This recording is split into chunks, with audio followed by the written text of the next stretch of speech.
good afternoon, everyone, and yeah, let's get started right into it. So, over the past 10 years, it seems like freemium has been taking over the world of SaaS. It's become a very prominent sales model. I think part of the reason is that it has a strong appeal to technical founders, which see kind of the way where the product is going to sell itself, and you have less of a need on a go-to-market team that's really sales-driven.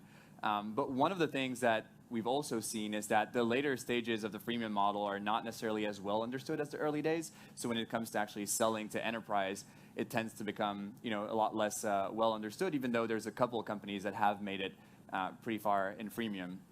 And so typically the way things evolve, and it's kind of a way for you to see where you're at, is that in freemium you start, of course, with a free plan. You then move to something of an e-commerce driven model where people swipe their credit card based on the value they're getting from the product, and you start having some tiering based on either the amount of things you can do in the application or based on some specific features. And then you get to a point where you're seeing that you're driving a lot of revenue through e-com, and you probably want to start selling to some of the SMB that's coming in. That's when generally you raise a Series A or a Series B, and you start investing into a sales team, inside sales that's going to work some of the bigger companies that are signing up for the free plans, and your goal is to upsell them to some form of team plan. Generally, the things that happen towards later stages is that you realize someone from Facebook is using your product, someone from IBM is using your product, and now you realize it's maybe time to invest into an enterprise sales team and figure out how we can go and close those bigger accounts. Generally, this is when things start going a little bit south. And one of the main reasons for that is when, considering a freemium model, essentially you have a very low ceiling. And what I mean by that is ultimately the maximum price you can get from an account is fairly low because you're driving things based on a price per seat, and that price per seat has to be low for the e-com model to work. And if you start having, economics that drastically differ when you go to enterprise, then your enterprise customers are going to say, well, I just want to have 100 seats on the e-com plan instead of buying your enterprise license because otherwise it would be 10 times more expensive. So essentially, it means that even when you're closing these enterprise companies, potentially it's still at a fairly low value. However, because you're selling to enterprise companies, you're still going through the complex procurement process that these companies have. If any of you have closed an IBM or one of those bigger companies, it's a very convoluted sales process where you go through security, you talk to a bunch of people whose role is to protect the company by making sure that they're not bringing in software that could be dangerous. So it's a fairly long process, and therefore the reps who can close those deals are very expensive. So you have a very expensive sales team, a fairly low price at which you're selling, and that's why generally when you're going into enterprise, freemium is really hard to get to work. Additionally, because you have a successful freemium product, you're generating a lot of high-quality leads. And so for your enterprise reps, it's really hard to figure out who to go after. So you have leads from McDonald's, from IBM, from Disney. And really what you're trying to do is to help them isolate within that noise, which is potentially the one account that is ready to close and to go after. And that can take a lot of trial and error. And essentially that's what we're going to be talking about today, is how companies can think about doing that and how you can actually implement it. So luckily at MadKudu, we've been working with a lot of the fastest growing B2B SaaS companies out there. And so we've been able to learn a lot from how they've grown to that point. And today, one of the companies I want to deep dive a little bit into is Envision, because I think Envision is really representative of how companies can successfully build an awesome freemium model. And yeah, so far they've been killing it. So just for those who don't know, Envision is a SaaS product for product design. It's used all across the globe by millions and millions of users. They, I think recently this year, announced a 100 million D round, which brings them to 235 million in funding. So very well funded, fairly late stage, and they managed to get all the initial stages of their growth pretty much on lockdown. So yeah, from a growth and usage standpoint, it's absolutely massive. As I said, millions and millions of users, and those users really go from individual designers in the Philippines all the way to the product design teams at Lyft, Netflix, IBM. So there's really a wide variety of leads using the product. And so what I want to talk about in a kind of the first steps is really what they had already put in place before moving to an account-based model. And I think a lot of these are things for you to think about to make sure that you have those in place before you start going to the next step. So the first element, obviously, is making sure that when people raise their hands and they're qualified, you reach out to them quickly and you hit high conversion rates. So that's obviously the first thing that they had in place. And when we started working with them, we wanted to make sure that we were kind of doing the best we could on these, what they call hand raisers. And so what we found is just by running iterations over iterations, we were at the point where we're hitting diminishing returns. It's really hard to get any kind of incremental conversion points. So, we've optimized how long we take to touch the leads and, the qualification.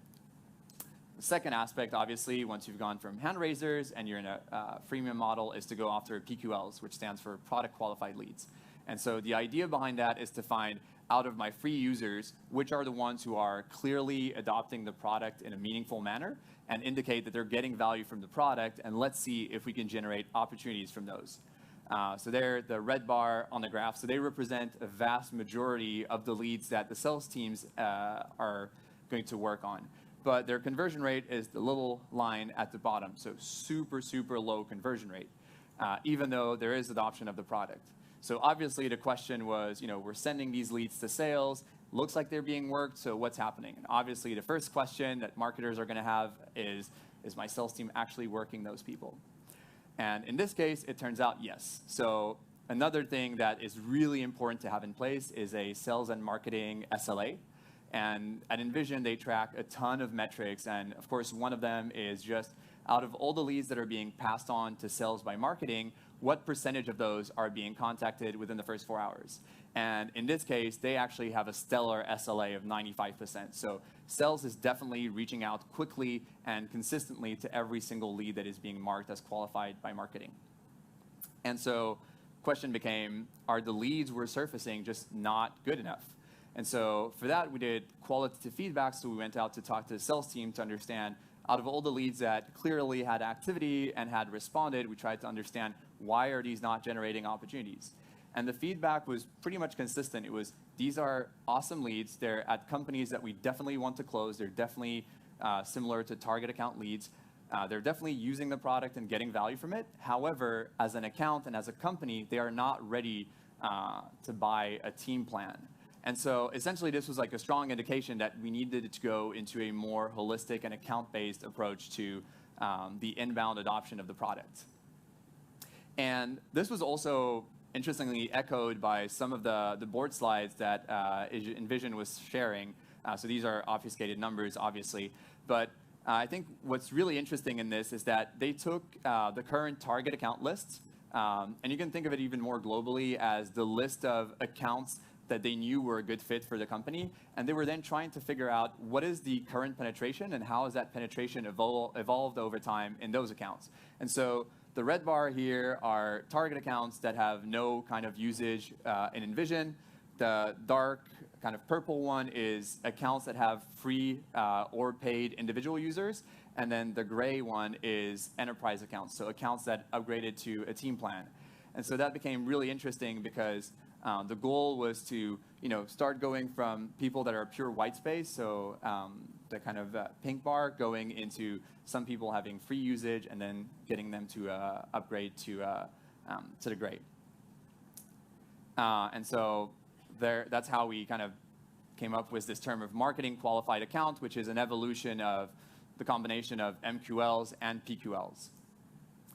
And I guess like the easy way to explain this and to really, I guess like the way you can explain this to the rest of your team, to me like the analogy is the Lord of the Rings. So in the Lord of the Rings, there's really one story that's going on. Like it's about destroying the ring. So there's just one goal for all the fellowship of the ring, but there's a bunch of different characters that are going to play a different role in the story. And if you remove one of the characters, the story completely falls apart. And it's exactly the same in enterprise selling. Even though there's one person who's going to sign the contract, even though there might be one person who's your champion, you need to go through procurement. You need to have an executive buyer, and you need to make sure that security is bought in. And so there's really a lot of players in these sales cycles, and it's extremely important to have all of them participate. Otherwise, the deal is just going to fall through.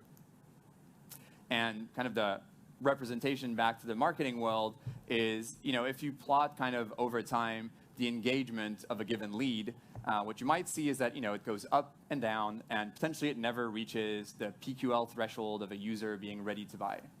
However, when you start looking at it from a more holistic perspective, you might realize that there's, a bunch of other users from the account who are engaging with the platform, and then you can start putting together an account score, which is the combination of all these individual scores.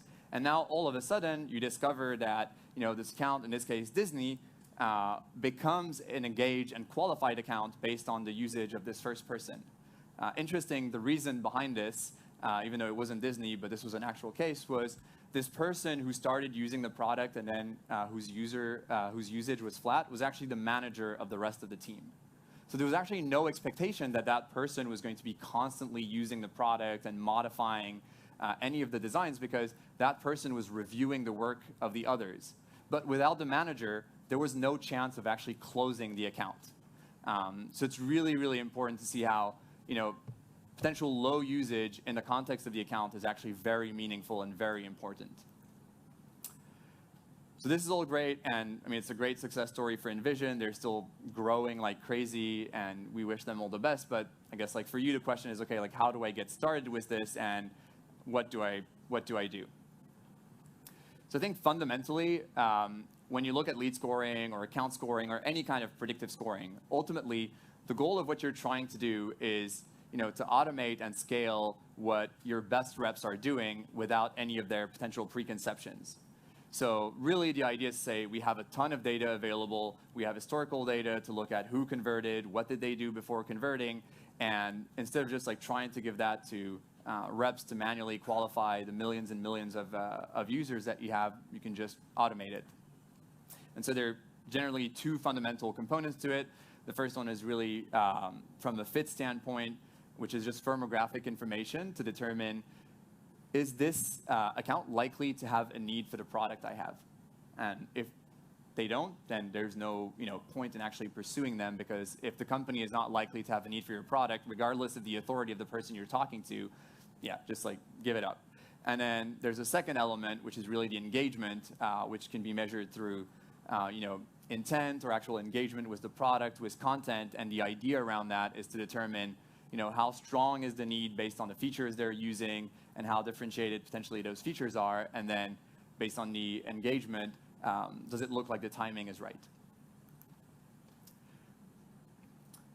A little bit going kind of one step deeper into this, I guess, it's great to have those two dimensions and look at what is a fit and what is the engagement, but when you're at the stage where you have freemium and you're selling to enterprise, you're selling to SMBs, and you're selling to prosumers, there's a question of, is the fit the same across the board? And obviously the answer is no. A prosumer who's a good fit for your e-commerce sales is definitely not a fit for enterprise, and someone who's a good fit for enterprise is potentially a terrible fit for e-com. So it's really important to think of those predictive models within the context of what part of your sales team you're trying to optimize.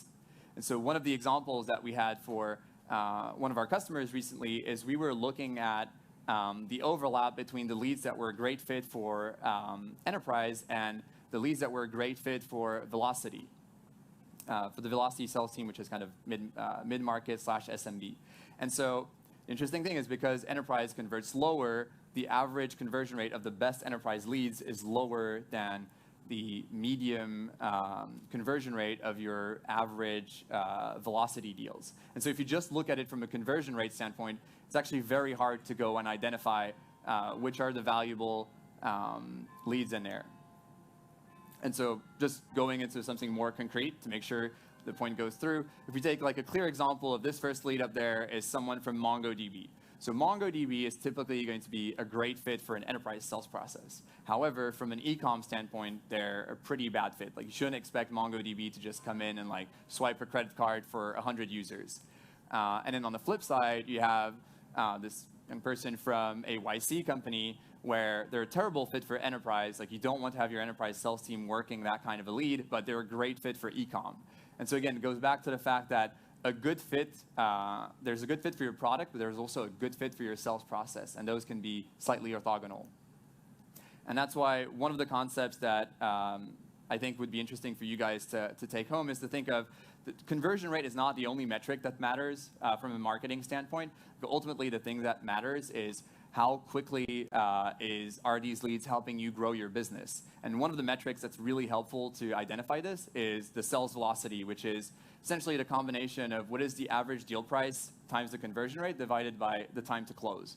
And the idea behind this is to say, am I better off chasing the one whale that's going to bring 100 times more revenue back than I am chasing 100 deers or rabbits that are going to convert at 10 times the conversion rate? And so the answer to this question is going to be very different from one company to another.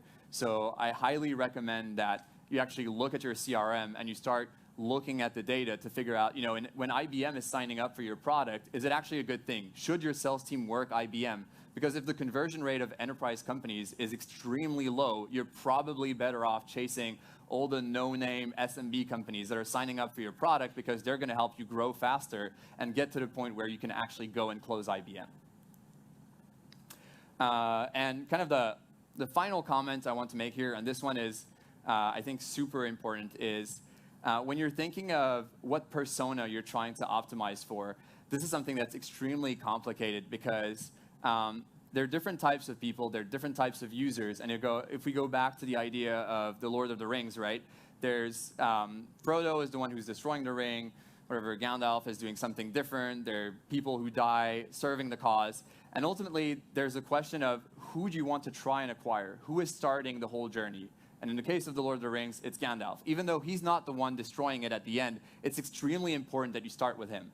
And so one of the things that we see a lot is that there are specific personas that are easier to generate deals with. And those are the people that are going to be high up on the y-axis. So their conversion rate to an open opportunity is relatively high. However, on the x-axis is the type of personas that we have within accounts when the opportunity actually closes. And those are very different people. And the thing is, CEOs and directors and generally executives are required to close these opportunities, but they're much harder to open an opportunity with. And so one of the things that we keep on hearing is the sales team saying, oh, I don't want to talk to ICs, I want to talk to executives, like marketing, why can't you generate more CIOs? But the thing is, a CIO is probably not the best person to open an opportunity with. They're definitely important and mandatory to close the opportunity, but they're not the ones who are going to help you navigate the whole company. And so essentially the two concepts that we have in here is that there's a concept of someone that we can call a champion. So the person who's going to champion the project, help you open the opportunity within the account and find the executive buyer who's going to be more on this side and who's going to be required to close the deal.